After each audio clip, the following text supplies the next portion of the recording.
Well, this has been an ugly first half of games here in Week 9, especially with the quarterback play that we've seen so far, Liz Loza. I think you might be referring to a particular matchup. Just to kick things off, are you by chance talking about Mitchell Trubisky and those Chicago Bears? I am talking about that game, and I'm going to pull up the box score from that game. But first, I do want to pull up a tweet from our Yahoo Sports handle, which goes through the list of quarterbacks that are playing right now. Excellent work, social team. Brian Hoyer, Matt Moore, Dwayne Haskins, Mason Rudolph, Ryan Fitzpatrick, Kyle Allen, Mitch Trubisky, Ryan Tannehill, Kirk Cousins, Sam Darnold, Josh Allen, and Carson Wentz. Woof. That's ugly. That's an ugly group of bros right there. There's so much there. I mean, I feel like we should start with the Bears, but also when you said the name Ryan Tannehill, I thought, oh, you mean the Ryan Tannehill that was supposed to lift this Titans offense? The savior Ryan Tannehill, who wasn't just a slightly better facsimile of the quarterback they already had? The Ryan Tannehill who throws picks left and right and whose release is just slightly faster than Marcus Mariota's, and that's why he is a massive upgrade. There's some incongruencies between the comps that we're looking at here. Would you admit? I would say that that's probably true. So are you saying that maybe we should remember who Ryan Tannehill taught? What is it? I don't know. This one's yours. Ryan Tannehill is who we thought he was. When someone shows you who they are the first time, you believe them. Exactly. Now, we want you all to hit us up in the chat room. Tell us what you're upset about. What have we led you astray on so far today? We haven't led anybody astray. I definitely said Zach Ertz was going to be off his game, and he has a touchdown. So, whoops. That's all right. Don't worry. None of you could find actionable advice in that anyways, because who's in a position to bench Zach Ertz? I just had to say some words on the damn show to do it. Okay, don't get defensive. I was with you on Zach Ertz, but also Jack the Dad Doyle, scored a touchdown. He didn't fall after it, Andy Behrens. And also, scribbled a few yards he scurried his little dad booty over the goal line. And also, Preston Williams scored for Miami. Caught 3 balls for 55 yards and a touch so far at the halfway point. Devontae Parker looked good too. Yeah. Josh Allen. Let's do the Bears though, because we should also mention that in this game. So the Bears defense has historically been the best thing about this squad. And last year, they were certainly amazing. We saw them start the season super, super strong. They lost Akeem Hicks. That has messed up their run game. In this game, Eddie Goldman, the team's nose tackle, is on the sidelines with a thigh issue. That further affects their run defense. Are the Bears becoming a team that you can start to exploit versus the run? I think so. Yeah. I mean, there's so many problems on that front seven, obviously, and also they're consistently going to be playing from behind. That was the next point. That was your Trubisky point, babe. Yeah, so first, before I want to address something in the chat room, Ravi, don't call me the producer, someone else, Ravi, says Demaryius Thomas is terrible. You didn't spell his name right, though, bro, so your spelling is actually terrible. But anyways, no lies detected. Keep bringing the heat in the Although Matt was right, I'm gonna come for my boys back here, because while Demaryius Thomas may be like a weird soft spot that this guy has, I don't even know why. It's like Robbie Anderson. I'm trying to help you. Robbie Anderson whiffed. Sam Darnold and Robbie Anderson could not connect on a long play, and this was the point that Matt was trying to make. Was like Demaryius Thomas, whatever. Yes, he's averaging like over 6 targets per game since Sam Darnold came back, but also the timing here, the offensive line is not allowing Sam Darnold enough time to plant his feet and adequately target a receiver downfield. That was the point you were making. Yeah. And we saw that evidenced by the whiff between Anderson and Darnold, and that's going to be a continuation this season. And by the way, one of my followers, Dude on Twitter, asked us, since we're talking about Sam Darnold, we're going to lead into Mitch Trubisky. Does it look like I should lead a hoedown, by the way? I didn't really take a look at this outfit, but anyway. It's a fall outfit. It's a fall outfit. It's a fall outfit. Pumpkin spice lattes, apple cider. Anyway, you were saying. It's a little Nashville-esque, some would say. So, one of my followers wants us to discuss why did you stop talking when you mentioned Nashville? No, well, I'm actually getting Nashville wings for lunch this lovely Sunday. I'm getting chicken fingers. That's like Nashville all over again. All right, so he wants us to discuss this. Is Sam Darnold just Mitch Trubisky with mono? No. Discuss. No. He just threw another interception. That's why. One of them, I mean, yes, the Bears' offensive line has had its issues, but one of them gets past their first read. Also, I think Sam Darnold, the best thing about him coming out of college before the disaster of this season was that his anticipation was fantastic, and that is something that Mitch Trubisky has never had, especially as a one-year starter in college only. Like, I look at Sam Darnold and I look at his anticipation and his timing, and to me, he could go next level. Now, whether he's being broken by an offensive line or the antics of everybody's favorite disappointed dad, Adam Gase, remains to be seen. Gase, give me a break. Like, he's definitely gonna. I think he's one and done. I think it's happening. It's real. But let's go to the Bears now. What do you think? Do you agree that Mitch Trubisky and Sam Darnold aren't the same guy at all? Not at all. I mean, I think Trubisky is a total and complete dust ball. A mistake. He is a mistake. He is a mistake, and he can't. I mean, he's not even a functional quarterback at this point. And at least Sam Darnold, he's making a lot of mistakes, but he, in and of himself, is not a mistake. Can I? I'm going to ask you a question. We're going to go off script here a little bit. Sorry, producers. There's no script. So, I posed on Cover 3, the Monday show that I'm on, that Ryan Pace could, just as a conversation point, that Ryan Pace could earn me back, could earn a lot of Chicago fans back if he did the thing that NFL coaches and front offices refuse to do, which is be transparent. If Ryan Pace got up and said, we made a mistake. We shouldn't have, we could have had Deshaun Watson. We could have had Patrick Mahomes. We've made a mistake.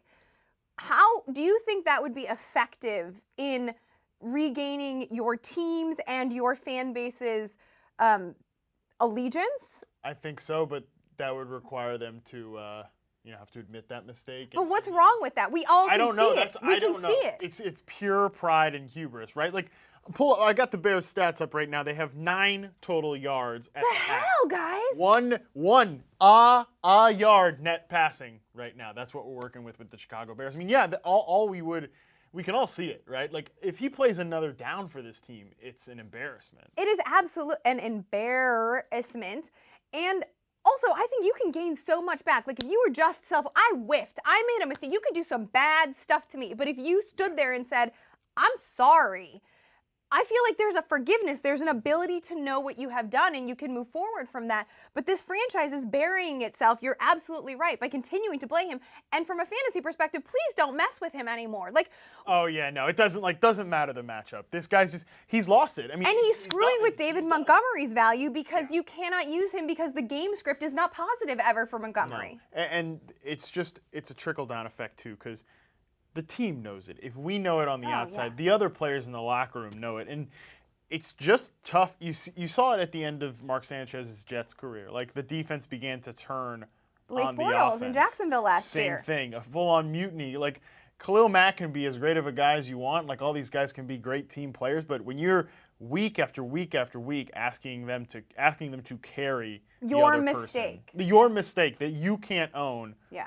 Eventually, the chickens come home to roost. Like, it is what it is. You have brought this on yourself. Dropping eggs everywhere. Yeah, lots of eggs being dropped. Egg on your face. All right. A lot of good feedback in the chat room.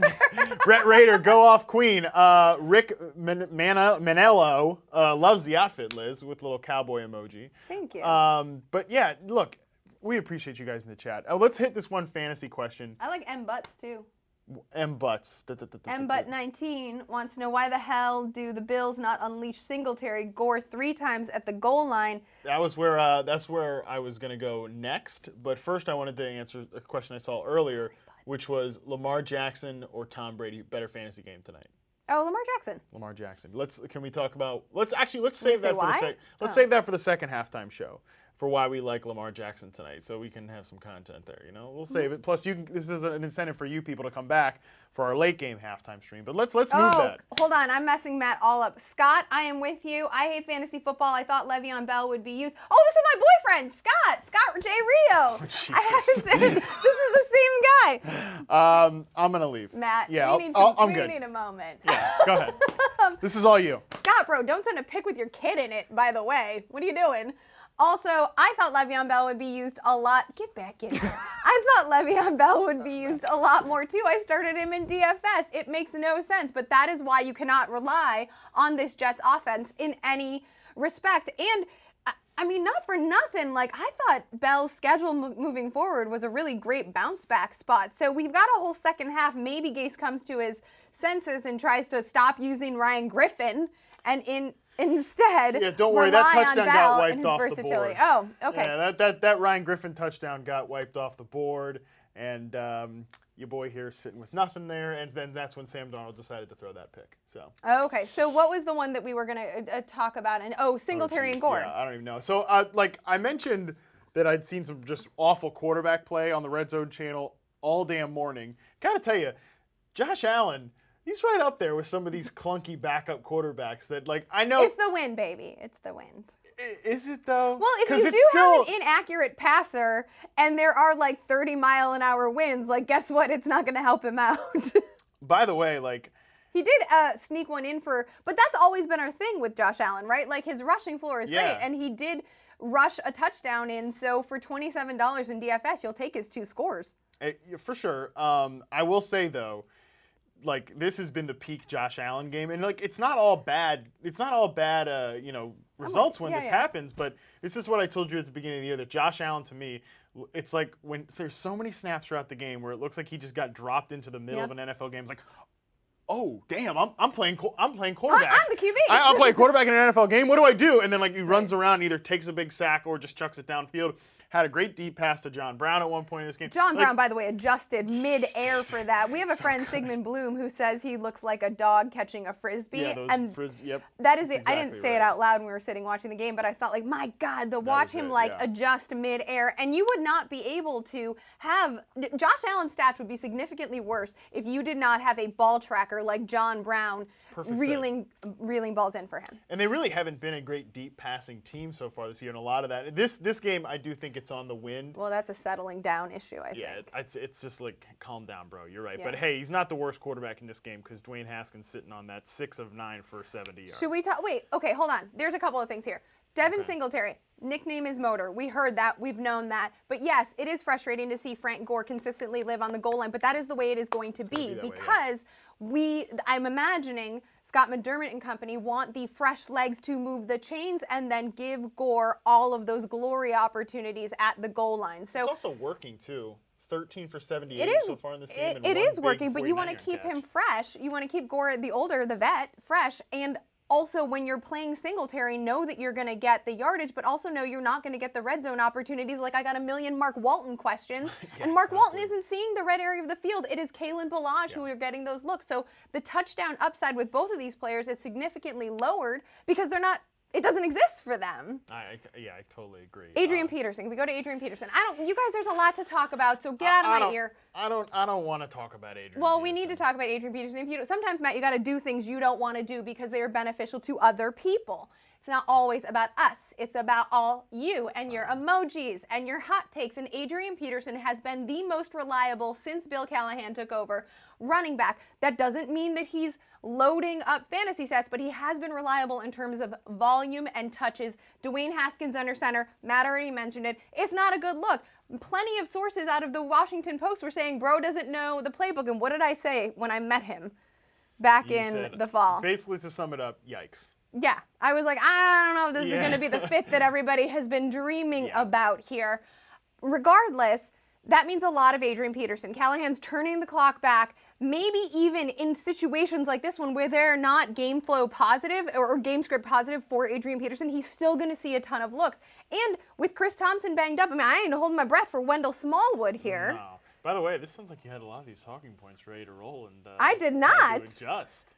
Oh. All right, so you're right, though. He's got 109 yards on just 12 carries so far, does Adrian Peterson. Still going. One and against catch the for Bills. 22. Also, the Bills, that's another myth. This is not like a stout run defense. We saw Miles Sanders carve them up a little bit last week. Do you know, I mean, this is the Sean McDermott connection, but this is kind of a similar defense to what's gone on in Carolina Yep. so far this year too, is that they have a really good secondary. They have a good pass rush in the front seven, but they're not a great run stuffing team, and that's pretty much the way it's always been with these Carolina, Sean McDermott, Buffalo Bills defenses. So there's also a lot of youth in that front seven too. That's another thing. They will get. I'm sure they will get there. Tremaine, don't call me Chase Edmonds. He's up there.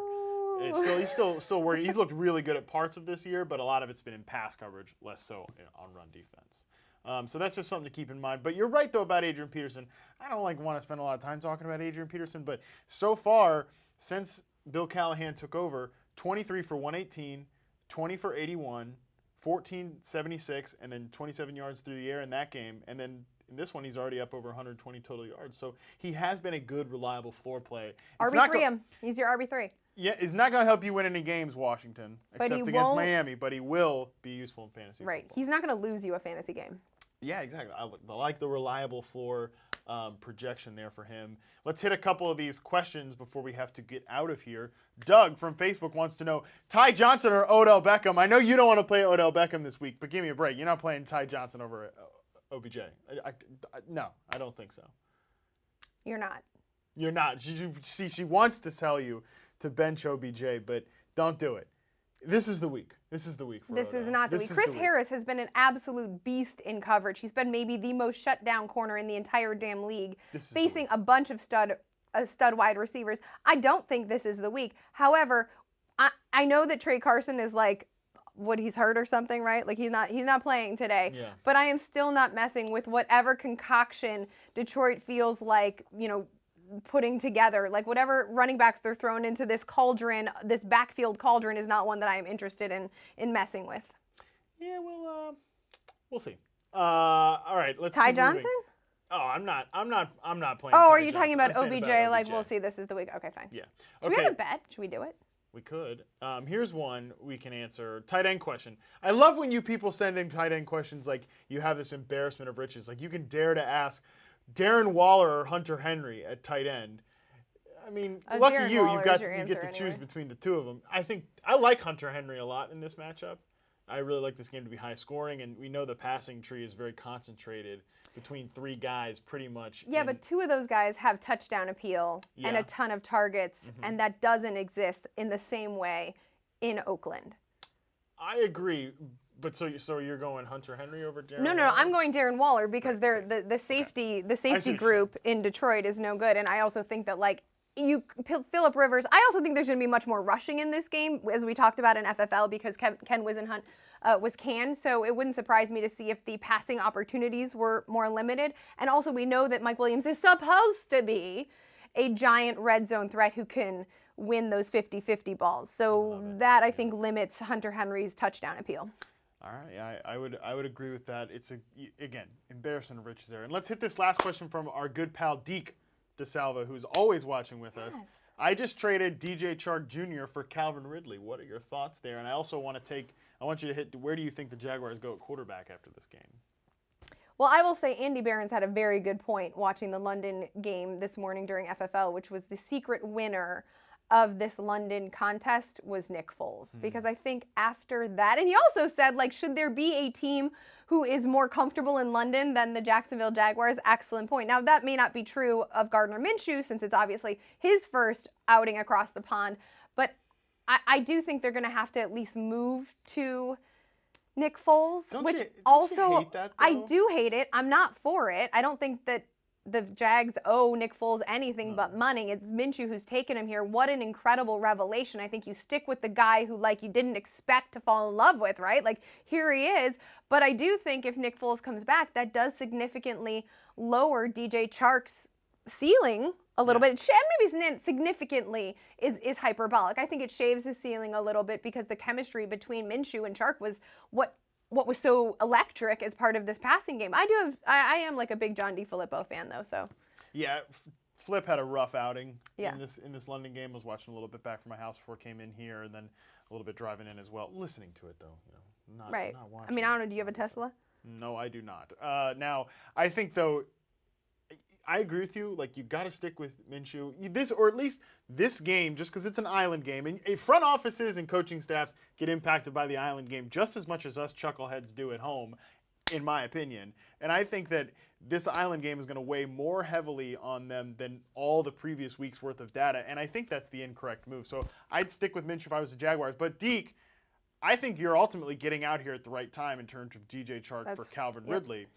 I think it's a good trade for you. And I'm not saying that just because you watch the show, and we appreciate you. But these games are mostly going back into the second half, so that is going to do it for us here, Liz, for our first halftime stream. Yeah. We will be back during the second half halftimes as well. And that's when we'll do a little breaking down of that Lamar Jackson, Tom Brady matchup on Sunday Night Football as well. Liz, which terrible quarterback are you looking forward to playing or watching here in the second half of this early game slate? I'll tell you, I'm sitting. Give me. Keep going. Kyle Allen's he did not have a great start, but he threw a great touchdown to Curtis Samuel, who ran a great route and made a great contested catch. What a shock! That's all he ever does. Matt Moore. Hey, Matt Moore.